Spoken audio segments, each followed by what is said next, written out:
Bonjour très chers internautes et bienvenue dans notre émission. Alors je suis Yolande Koumimba Lengue. Aujourd'hui nous allons parler du postpartum. J'ai un invité qui va se présenter. Bonjour monsieur. Bonjour madame. Je réponds au nom de... Je réponds au nom de Jonathan Manouka, étudiant en médecine. Alors dites-nous, c'est quoi le postpartum? Merci beaucoup pour la question. Le postpartum, c'est une période allant de l'accouchement jusqu'au retour de couche, donc le retour des règles. Ok, tu peux nous expliquer ça en lingala vu que notre émission est bilingue en fait. Ok, merci beaucoup pour la question. Nous allons nous efforcer.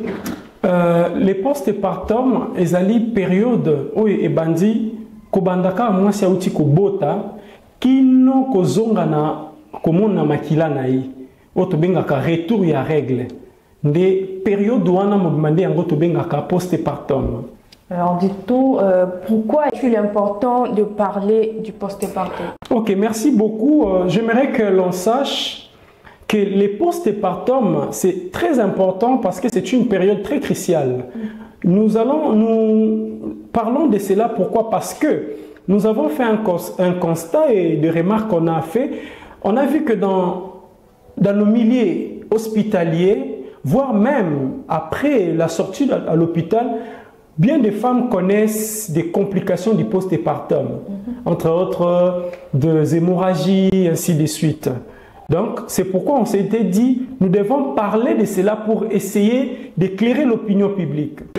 Alors, quelle est la durée typique du postpartum? Tu peux nous expliquer ça aussi à Lingala pour que tout le monde puisse comprendre. Ok, merci. Généralement, le postpartum dure 42 jours, ou en termes de semaines, 6 semaines environ. Ce qui veut dire en lingala?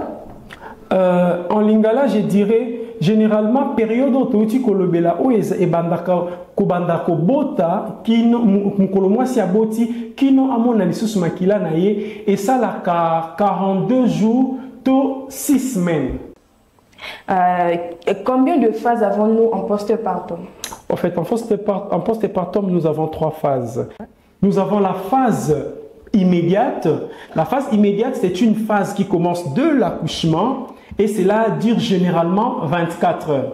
Et après cette phase immédiate, nous avons la phase précoce. La phase précoce, c'est une phase qui dure 3 jours. Ouais. Vous voyez, 3 jours chez les femmes qui ont accouché à la voix basse. Donc, il y a eu un accouchement normal. Et 5 jours pour les césarisés. Donc, les femmes qui ont accouché par césarienne. Cette phase dure 5 jours. Et puis, nous avons la phase tardive. La phase tardive, c'est une phase qui commence du 6e jour jusqu'au retour de couche. Vous voyez? Alors, quels sont les éléments à surveiller selon ces phases-là? Ok, merci beaucoup pour la question. Selon ces phases, comme nous venons de dire, les éléments à surveiller, déjà lorsque la femme accouche, nous sommes dans la phase immédiate, nous devons surveiller les paramètres vitaux. Ouais. Vous voyez, les paramètres vitaux, entre autres la température de la femme, la pulsation, la tension artérielle et tout. Et nous devons aussi surveiller les saignements. Okay. Les saignements, donc le lochi. Et nous devons aussi surveiller l'utérus, voir s'il y a une bonne involution utérine. Vous voyez un peu. Nous devons surveiller aussi la plaie, surtout pour la femme qui a subi une césarienne ou après une épisiotomie. Donc nous devons surveiller cette plaie-là. Et nous devons surveiller aussi l'allaitement. Vous voyez un peu. Et la montée laiteuse. Et puis nous devons également surveiller l'état psychologique de la femme. Okay. On doit surveiller l'état psychologique de la femme. Et on peut aussi surveiller l'enfant, le nouveau-né, tout ça. Vous avez parlé de l'involution utérine. Dites-nous, c'est quoi l'involution utérine? Ok, merci beaucoup pour cette question. Parlons de l'involution utérine. Je veux que les gens comprennent. L'involution utérine n'est rien d'autre que l'ensemble des mécanismes mécaniques et physiologiques aboutissant au retour de l'utérus dans sa position normale et dans son site et le retour des organes qui ont subi la modification lors de la grossesse. Tu peux nous expliquer ça en lingala pour faire comprendre à nos abonnés en fait en lingala? En lingala, merci beaucoup. En lingala, lorsque tozolobe l'involution utérine tolobi, ezali ensemble ya ba mécanisme où esalaka ke utérus ezonga na position nango normal pe na site na yango parce que utérus lorsque moi c'est azana zemi utérus a subisaka certaines modifications, cela veut dire au volume na yango e mataka et puis site na e place ya zalaka et alongwaka na site na e. Alors pour que retour o sala ke azonga normalement na site na e pe na position normale yango na tobengaka involution utérine. Bon, dans les éléments de surveillance, tu as parlé des lochis. C'est quoi réellement le lochi et d'où proviennent ces lochis? Ok, merci beaucoup pour la question. Déjà, vous devez savoir que les lochis, ce sont de pertes vaginales normales.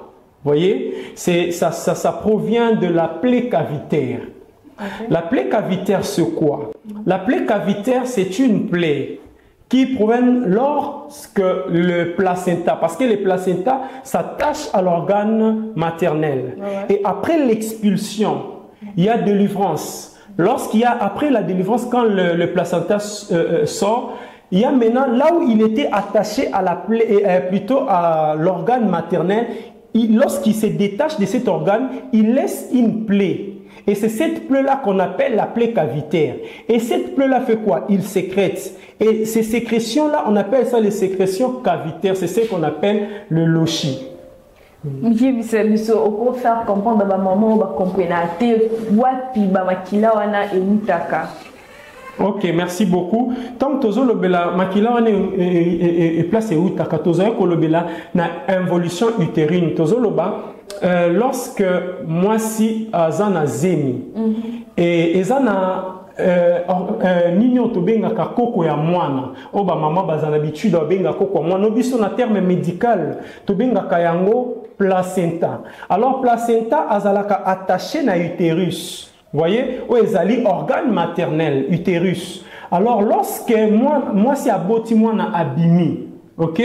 Lorsque moi na abimaka, et c'est nga rappel koko sala nini, koko moi na abima placenta. Alors, place koko azalaka attaché na akangamaka na utérus boui. Lorsque y abimi, na utérus wana pota moko etika la kawana. Nde pota wana yango babengaka la plaie cavitaire. Vous voyez? Et puis, pota nesa la kanini etangisaka makila.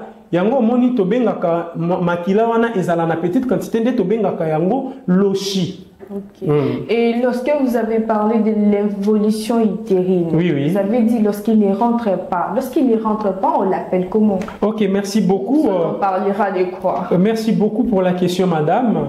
On a parlé de l'involution utérine. Et lorsqu'il n'y a pas une involution utérine, il y a ce qu'on appelle une subinvolution utérine. Okay. La subinvolution utérine, c'est-à-dire l'utérus ne rentre pas normalement dans son site et dans sa position.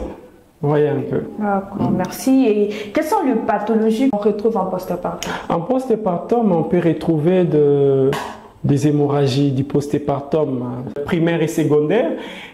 Nous avons aussi des infections qu'on peut appeler l'endométrite. Nous avons aussi les infections urinaires que nous pouvons retrouver. Nous avons aussi des pathologies qu'on peut retrouver, genre les pathologies psychologiques, donc des dépressions. Vous voyez, parce qu'il arrive des fois quand une femme accouche, elle peut développer des troubles psychologiques. Elle développe des maladies psychosomatiques. C'est ça en fait, parmi les pathologies que nous retrouvons lors du postpartum. Alors, dites-nous, pour conclure, comment éviter ou prévenir les complications là? Merci beaucoup, madame, pour cette question. J'aimerais vraiment que ceux qui nous suivent puissent prêter l'attention sur ce que nous allons dire là-dessus. Entamer en lingala, si possible. Entamer directement en lingala? Oui, ok, merci beaucoup. Nous allons essayer de mélanger le lingala et le français parce que le lingala est un peu... Il y a certains termes médicaux qui est difficile à exprimer à Lingala. Ok, merci beaucoup. Nous avons premièrement pour prévenir des maladies, des complications des postpartum, on doit d'abord faire le suivi médical. Hein, c'est très important de faire le suivi médical. Raison pour laquelle vous allez voir, j'aimerais aussi souligner quelque chose. Les postpartum, surtout les postpartum tardifs, il est recommandé d'associer à la femme qui vient d'accoucher un personnel de santé. Soit un médecin, un gynécologue, soit une sage-femme. Pourquoi? Pour qu'il puisse suivre l'évolution de cette femme. Déjà, prenons par exemple vers déjà la 6e semaine après l'accouchement. Il y a des consultations postnatales qu'on doit faire, vous voyez un peu. Donc c'est inscrit dans la consultation, plutôt dans le suivi médical.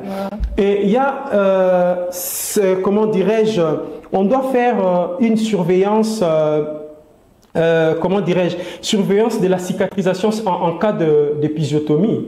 On fait la surveillance de la cicatrisation en cas d'épisiotomie ou soit en cas de césarienne. Nous allons aussi surveiller les troubles psychologiques. Comme je l'ai dit tantôt, il y a des femmes, après avoir accouché, elles développent plutôt des troubles psychologiques. Alors, on doit surveiller cela.